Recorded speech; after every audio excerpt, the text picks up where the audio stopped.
আগরতলার নজরুল কলাক্ষেত্রে অনুষ্ঠিত হলো ৯ বনমালীপুর মণ্ডলের উদ্যোগে এক বর্ণাঢ্য সংবর্ধনা অনুষ্ঠান। এই অনুষ্ঠানে মাধ্যমিক ও উচ্চ মাধ্যমিক পরীক্ষায় উত্তীর্ণ কৃতী ছাত্রছাত্রীদের সম্মানিত করা হয়। শিক্ষার্থীদের এই সাফল্যকে উৎসাহিত করতে আয়োজিত এই অনুষ্ঠানে উপস্থিত ছিলেন সাংসদ রাজীব ভট্টাচার্য, মণ্ডল সভাপতি অরিন্দম চৌধুরী সহ অন্যান্য দলীয় কার্যকর্তারা। মঞ্চে কৃতীদের হাতে তুলে দেওয়া হয় সম্মাননা, যা তাদের ভবিষ্যৎ স্বপ্ন পূরণের পথে এক নতুন অনুপ্রেরণা হয়ে উঠবে। বক্তারা বলেন, ছাত্রছাত্রীদের এই সাফল্য শুধু তাদের ব্যক্তিগত অর্জন নয়, বরং সমাজ ও এলাকার গর্ব। এই ধরনের উদ্যোগ আগামী প্রজন্মকে আরো এগিয়ে যেতে উৎসাহিত করবে বলে মত প্রকাশ করেন উপস্থিত অতিথিরা। বক্তব্য বেশি দীর্ঘায়িত করতে চাই না, আমি একটু জিনিস জানতে চাই।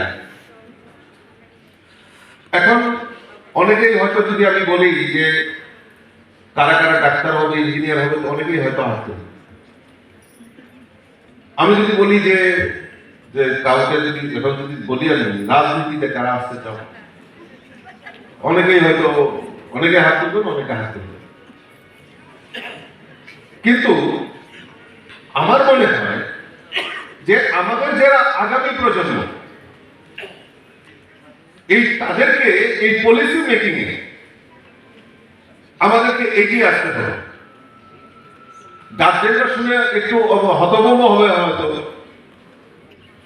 জানা আমার ছেলে মেয়েকে এত পড়াশোনা করিয়েছি, শেষ পর্যন্ত এই পলিটিক্সে যাবে, ডার্টি পলিটিক্স। হ্যাঁ, আমার ছেলে মেয়ে হয় ডাক্তার হবে না। কৃতী ছাত্রছাত্রীদের সাফল্যে গর্বিত বনমালীপুর, অনুপ্রেরণার নতুন অধ্যায়।